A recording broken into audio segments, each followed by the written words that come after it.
life is rough. You gotta take the time to focus on what brings you joy. As the Japanese say, ikigai. Or, what am I nerding out about right now? Join us at the gaming table. Or reading nook. To find your happiness. I'm Laney. I'm Marshall. And this is Elated Geek. Hello and welcome to 2021. Woohoo, the millennium is finally old enough to drink. And now I feel like I need one. Today we are going to bring to you our December stats, what we've read or what I've read in the past week, and also our 2020 wrap-up of everything we've read through 2020. Yeah, so if what's been going on in the world over the last year hasn't made you hold on to your seats, This is going to be a lot. Yes, because we had so much more time. Well, I had so much more time to read this year because of everything that was going on. I think a lot of these stats were a little surprising, so I want to see what I can do for 2021 after this. But anyway, let's get into, first off, what I read in the last week. Last week we did talk about what we read the 2 weeks before, but this week I just wanted to wrap up the last books that I did in December, so we could kind of start the year fresh. So today, we'd like to hear about what you guys are all drinking. Go ahead and send us your messages at share@elatedgeek.com. Just so you know, we are drinking coffee. She's got some of the cold brew that I make here at home. It is the donut shop variety from Target. Oh, yeah. See, I never know which one he's made because we cold brew it in a very large glass jar, and I don't really know which one it is. They just hands it to me. Here, drink this. I am drinking the cold brew coffee from Wendy's because we grabbed some very bad for you breakfast. I don't necessarily like the Wendy's coffee that much. I think it's kind of watered down. I prefer the ones we make. Yeah. And if we had more than one serving, I probably would have had our home coffee too. I need to make more tonight. Yes. And the first book that I read this week was The Project by Courtney Summer. It is coming out next year. I believe it comes out next February. I got an advance review copy. I had read Sadie, and I really loved the author and how she wrote. So when I saw that this book was coming out, I had to read it. It is a book about a girl named Lo. I think her name is Gloria, but they call her Lo. And she and her sister B lost their parents in a car accident. And Lo was actually in the car accident, almost died. And B had been by her side while she was recovering. But then stuff happened that caused her to basically not be in her sister's life anymore. That's kind of part of the story, so I don't want to talk about why. Instead, B finds this religious organization and becomes a part of it, very cult-ish like organization. And then Lo decides she wants to try to find her sister. So she has to infiltrate this organization called the Unity Project to see if she can actually find her sister. A lot of people thought that this book was very cliche as far as it pertains to the cult, religious things, that it was a tad bit boring. I did not find it that way. I actually read this book in a day. I zoomed through it. It overall was just a really great read, and for a time when we are dealing with wanting to know what the heck is going on in our world, it was a really important book for the time period, especially to suss out what is right in this world, what you believe, what is real and what is not real. That's a really important theme in this book, and I think it was just applicable to now. There was one thing in this book that when I read it, I did not agree with. I did not like what the character choice was, and I felt it was very out of character. I am not the only one who thought this. A lot of people on GoodReads also thought this as well, but that was why I knocked it down to 4 stars. I probably would have given this book 5 stars in just the way it was written and the themes, if it weren't for this one scene, this one choice that the character made that I couldn't really see as part of the story. It kind of jolted me out of the story. So yes, 4 stars for this one. I really do think Marshall's going to enjoy this book as well. I think so, because I really enjoyed Courtney Summers' previous book. Mm-hmm. I really loved Sadie, and it was one of my first books getting into this whole booktubing thing, and it was a good introduction to the whole process. Right. So I desperately want to see more.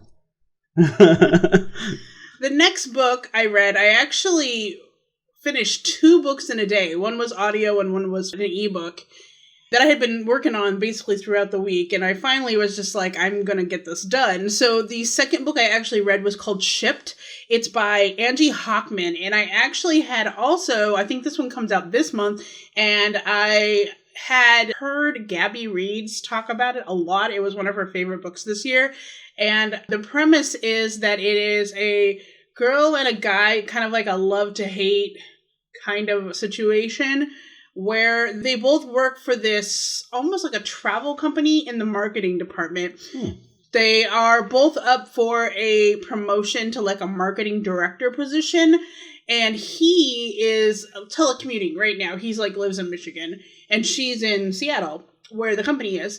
And her boss decides to send them both on a week-long cruise to the Galapagos to come up with this like ultimate marketing proposal that's going to decide who is going to get this position. So not only is it, you know, kind of a contemporary romance, but it's also about cruising, and it's also about, you know, islands and unique creatures and things that you find. The book itself was not one I really expected. There is a romance to it, but it's not like this is the only thing that's happening. It's really about them getting to know the people on the boat, getting to know what the Galapagos is all about, and really the community of it all. I loved this book so much. I did not expect the ending. There was a very like natural cliched ending this book could have taken, and it did not take it. And it ended a lot differently than I expected, and I really liked that. I gave it 5 stars. I think even for a contemporary romance, it was just so fun that I totally agree with Gabby. She was right on the money on this book. Given that this has a big cruise atmosphere kind of thing, about discovery, about meeting people, would you classify this as being like one of those kinds of relaxing reads? Oh, I think it was definitely relaxing. Yeah. There wasn't anything like very tension-filled at all. A lot of times in romance, contemporary novels, especially love to hate ones, things happen that are just so awkward that you like cringe and you're like, I cannot read this. But this book didn't have any of that for me. The characters, the reason why they didn't like each other was very complex yet easily explained. Okay. It wasn't like they were trying to force them into a explanation of something that didn't make any sense like a lot of other books.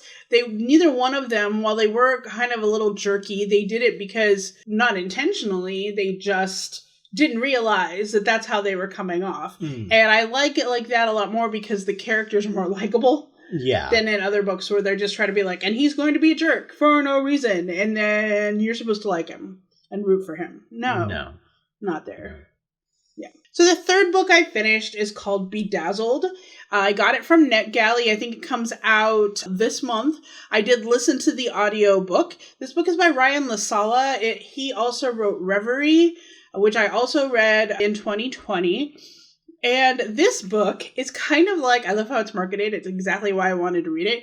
It's Comic-Con meets Project Runway. It is the story of Rafi, who is very into cosplay. Then he has it's like a YouTube channel, but he calls it something different. It's like a video channel, and he teaches people how to cosplay. He does a lot of cosplay competitions, including one very large one. He meets a boy at his school. I think he goes to the same school, but he meets them at the crafting store, and they end up trying to craft together a team competition pieces, right?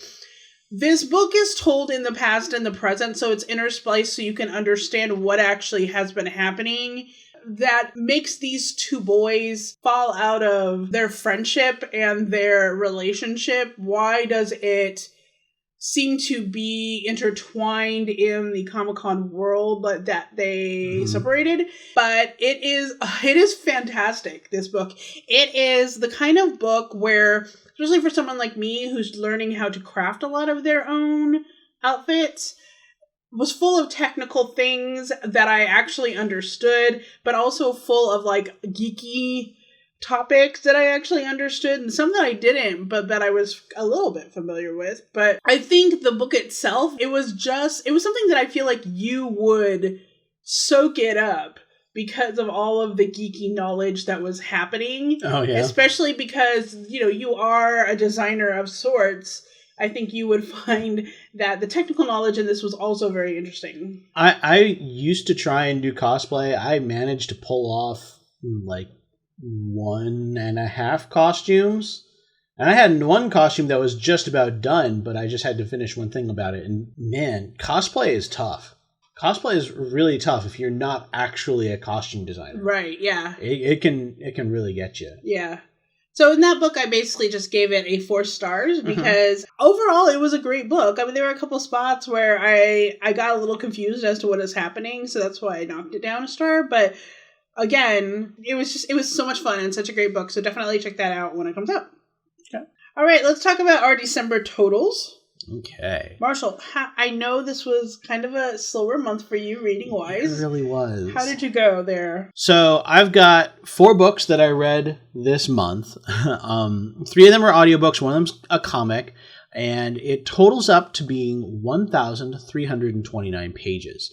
And it was evenly split. 2 of them were 5-star, 2 of them were 4-star. Oh, wow. Yeah. Okay. For me, I read 19 books. It's my second highest amount of books in a month for the year. We'll talk about which month I had the most later on. The amount of pages I read is 6,850, which is also the second highest amount of pages.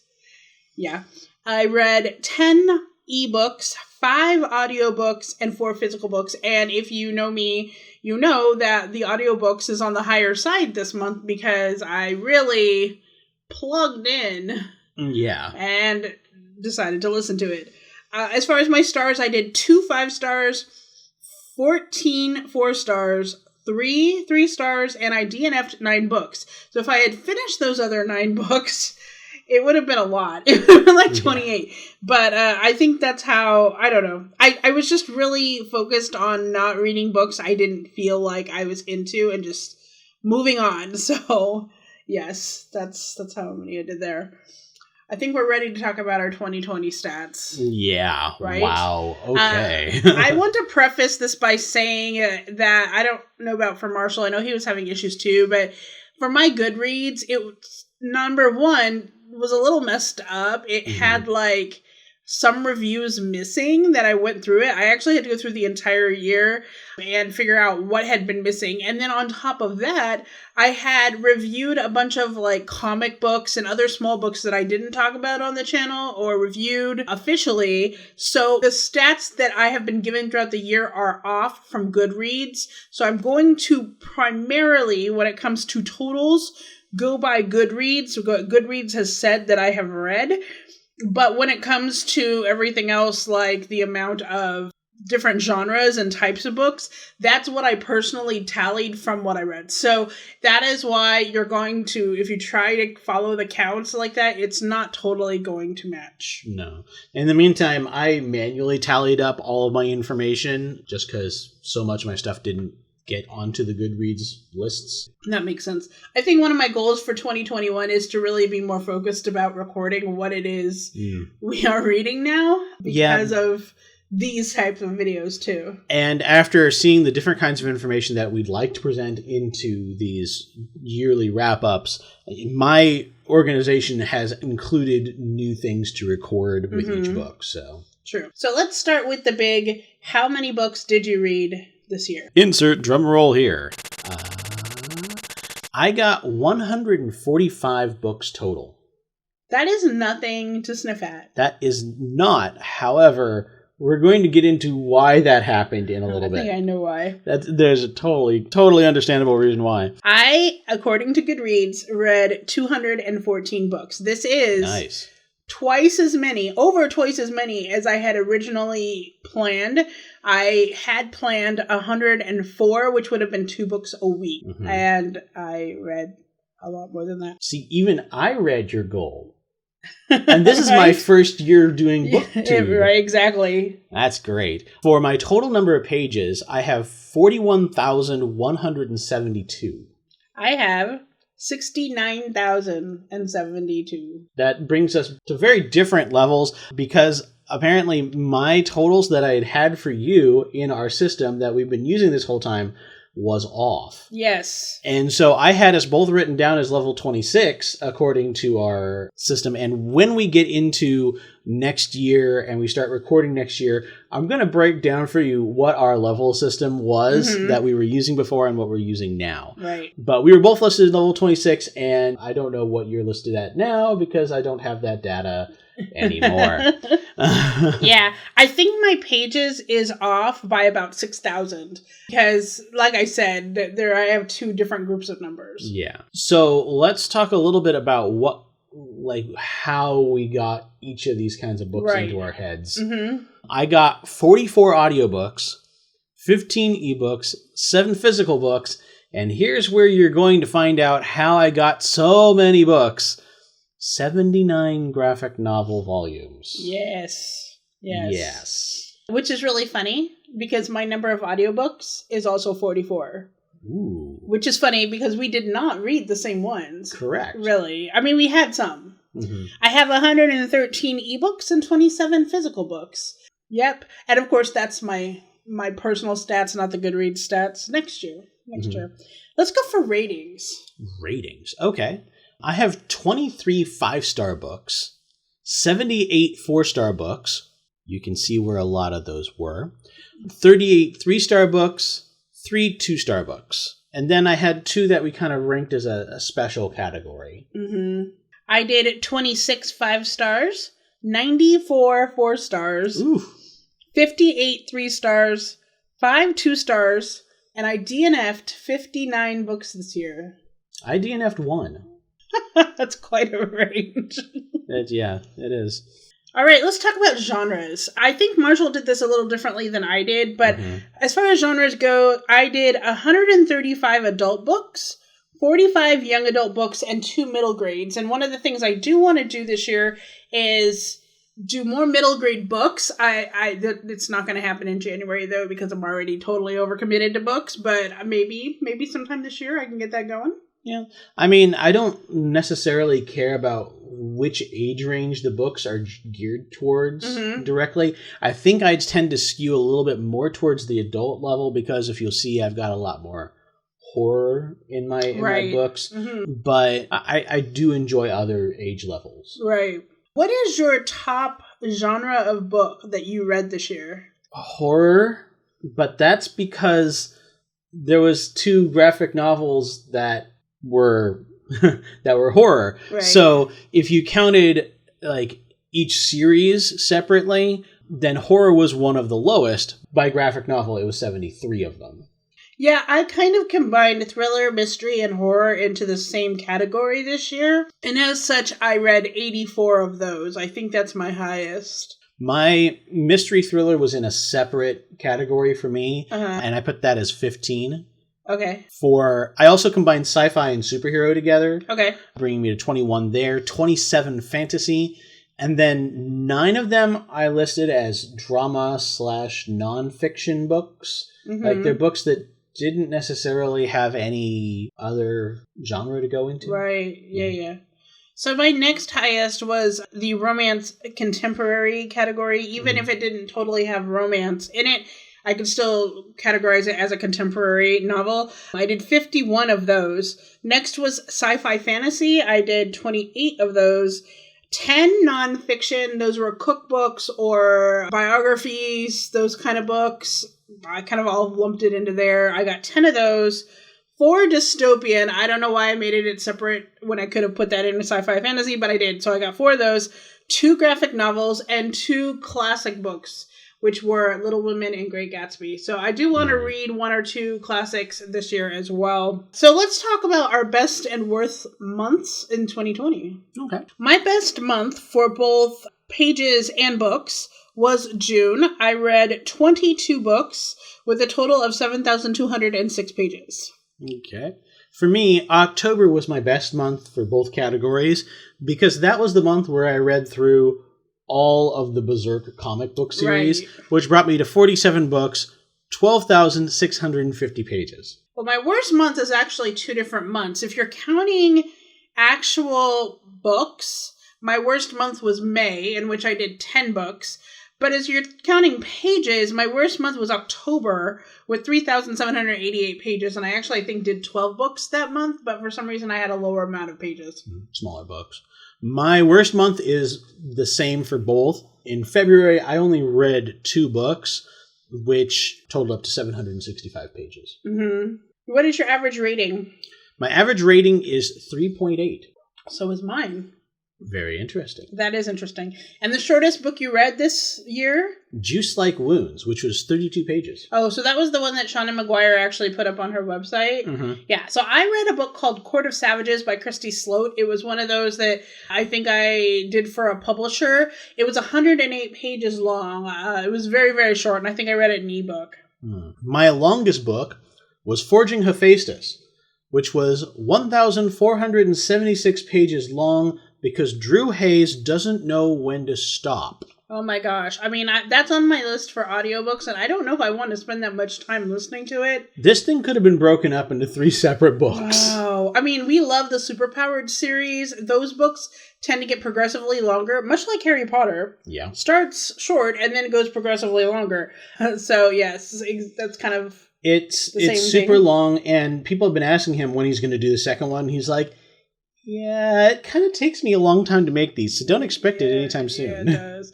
My longest book was Little Woman by Louisa May Alcott, which is about 777 pages, so it wasn't as much as Forging Hephaestus, but it was still long. Yeah. Do you know your average length of book? 283 pages. I think that's because those graphic novels lowered your average. The graphic novels have a tendency to be like 180 to 200 and something. Yes. My average length was 322 pages per book, which is I think for me is a fair average because a lot of the books that I read are between 300 and 400 pages. Mm-hmm. So that makes sense. Now let's talk about things we loved in 2020. The first one we're going to talk about is authors we loved. This could be authors that we read more than one of, or authors that we just discovered in 2020 and were like, you're my new faves. Either way. Which for me is like almost all of them. There's only like 2 people that I've read previously. Right. Yeah. But do you have a top 3? Yes, I do. You do? I do. Does it match mine? No. Not exactly. We're off by 1. Oh, okay. Okay. Mm-hmm. Yeah. My first one is Riley Sager. And that is also my first one. Yeah. I think this year we read every single Riley Sager book that he has out. Mm-hmm. So excited for Survive the Night, which is coming out this year. I will read everything that Riley Sager writes. I will reread. I will listen to Home Before Dark again, maybe even this year. Mm-hmm. I don't care. I will read it all.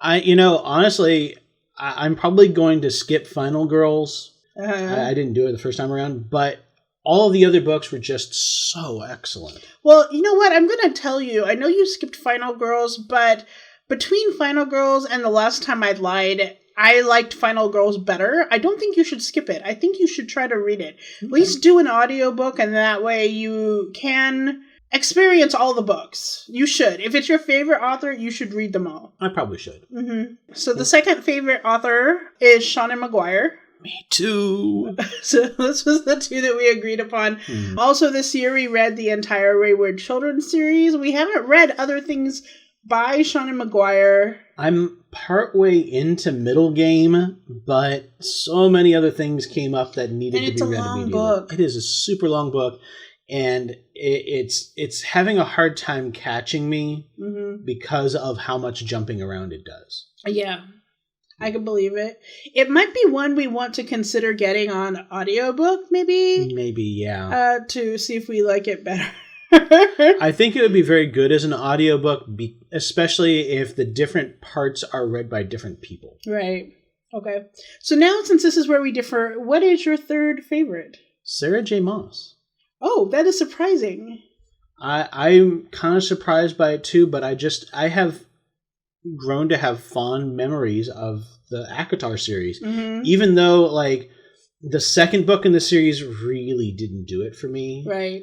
The first one was really good. The third one, it wrapped up that story arc very well. And the fourth one just made you really feel for the characters. Mm-hmm.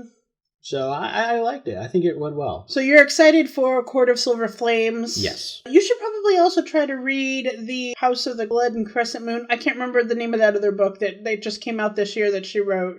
Okay. Yeah, I can but take you a look should at it. read that one. Yeah, I remember it being on our lists here somewhere of books that are coming out. So yeah. And also, I think on top of that, since you like that series so much, you really should try the Cursebreaker series. It's very similar in feel. I think you'll like it. I have plans to do Cursebreaker. Mm-hmm. Yeah, for that very and reason. I do have a feeling that the Throne of Glass series by Sarah J. Maas is one that you would also like. I do have the first. Yeah, I have Throne of Glass, but I haven't been able to read it yet, so that might be another one to kind of dive into if you like that author a lot. Mm-hmm. Maybe 2021 for you should be reading all the backlists of these authors that you like that you haven't been able to yet. Yeah, maybe.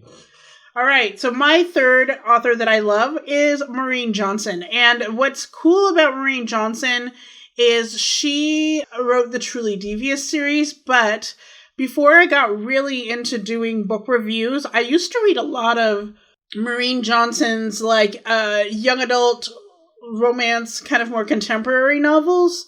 And I like them. I like her writing. I like what she does with it. So I think this is kind of more of the same. But when I was going back through my books, I just noticed that I read a lot of her work this year. So I think that's why I chose her. For my top authors that I liked in 2020. Now, this is not necessarily the top authors that I love overall, but I would say Riley Sager is now on that list as well. Yeah. And, as far as like honorable mentions, for me, Maureen Johnson and Grady Hendrix are also on that list. Yes. Because Maureen Johnson, just that whole series of Truly Devious was just excellently put together. Mm-hmm. And then Grady Hendrix just has a fun time messing with tropes. Seriously, yes. All right, we are down to our top 3 books of the year. This was so hard for me. So what I had done over the year was I had taken all my 5-star reads. I had broken it out. And then I took of those, and sometimes not of those, but I would pick my favorite book that I read each month. And then from those, I had to pick my top 3. And this was not easy at all. It was not easy. There were some that I wanted to put on there because I loved them and couldn't stop talking about them. But then when I really had to consider the merit of the books, I felt like I needed to choose one from each genre of my top books that I was reading. Because I felt like that was a little more true to the spirit of which I was reading the books. Mm-hmm. How did you choose your top 3? I chose my top 3 just by the ones that impacted me the most. The ones that were like, I felt like I learned something as an author by reading them. Mm-hmm. And things that just, gripped me. Mm-hmm. So what are your top 3? Well, in the fantasy category, I have chosen House in the Cerulean Sea by T.J. Klune.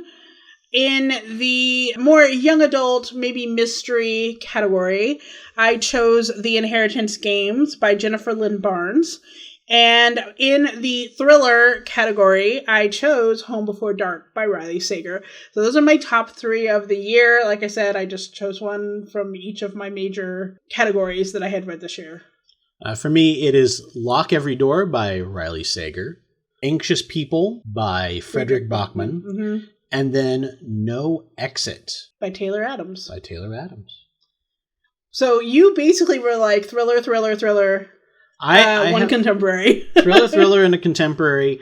But the reason I liked the thrillers were very different. Mm-hmm. I liked Lock Every Door because it took this feeling of a haunting place or a cult or a something in this building. And it just kind of kept on twisting it and turning it. And it played with its different tropes very well. I liked No Exit because it was such a thrill ride. Right. There was so much just constantly going, and it made the main character, who was not a super person, just feel super. Mm-hmm. And then Anxious People I loved so much just because every single person in there you fell in love with. Oh, yeah. Yeah. And the story is told so scattershot. It's all over the place, so you're constantly having to pick up whatever little thread has been dropped here and see how it plugs into the rest. So you never really know everything of what's going on. Right, yeah. So, what do you have to say overall about your reading journey in 2020? I learned that I liked a little bit more contemporary stuff than I thought I did. I learned about the thriller genre, which I knew existed as a movie genre, but I didn't really get as separate from horror. Mm-hmm. Now I really feel that there's a massive difference. Mm-hmm. And I learned that if I have to catch up with you, I need to read a lot of comics. Well, yeah, there's that. and I still have a huge amount of manga just sitting, waiting for that. Well, I would say, like, because of the way that you read, you could read the manga and listen to the audiobooks, and you could just coast along like that. I also have an intent sometime this year. Here's a little bit of an admission. I DM a lot for Dungeons and Dragons. I control a lot of the games for those that don't play it. And I have a good number of these books. I have never read the Player's Handbook from cover to cover. Wow. I have never read any of the books from cover to cover. I've read their information, and I know how to reference their information when I need to. But I've never read them from cover to cover. And I'm thinking it might be a good idea, especially since for Christmas I got Tasha's Cauldron of Everything. You're welcome. Oh, yeah. I like what Wizards of the Coast is doing with their books now, where they don't just go, okay, here's a bunch of rules, have fun with it. They brand those rules with a character, and they make it have fun with it. Right. I like that. So for me, for 2020, I think I learned also more about the thriller genre. I didn't know about it in 2019, but I think in 2020 it really took hold. I also explored the horror genre, which was not my thing before. I had not read really any horror books. I still haven't really read Stephen King, except for like a few of the short novellas. I haven't read his other books. So for 2021, I do want to make it a goal to read at least one Stephen King book. I have it on my shelf. It's Salem's Lot. I was going to read it last year, just didn't do it. So that's one of them. And then the other one is just to be a lot more organized in documenting my reading on GoodReads, in my reading journal, and really being intentional about only reading books that I want to read, especially when I request books for review. I tend to sometimes be like, oh, well, that looks good, instead of really being like, do I want to read this? Do I really, like, when I get to it, do I really want to read this? I'm trying to be better about that, being a little more picky, so that I'm not so overwhelmed by the amount of books I do have to read. Because I'm in a book club that has a lot of monthly challenges, it's easy for me to need a big pool of books to choose from so that I can get this completed. But at the same time, I feel like I have so many, and I just want to finish a lot of the ones that have been sitting around for a while. So yeah, that's basically my whole past and future. Yeah. So thank you for listening to Elated Geek. Follow us on social media for pictures and more info on things we talked about in today's podcast. You can find Laney on @ZaineyLaney or me at OneTrueHazard. You can also find @Elated Geek on our Instagram, and you can also find Elated Geek tweets on Twitter. If you want to go to a website, we have www.elatedgeek.com. Links for these are in the show notes. If you want to help us to continue to bring you new and exciting things to nerd out about, please consider donating to our Kofi account. The link is in the show notes, and every donation is accepted with total appreciation for your support in us. Send us your geek obsessions or topics that you want us to experience and talk about in future episodes. Email us at share@elatedgeek.com. And until next time, Geek out.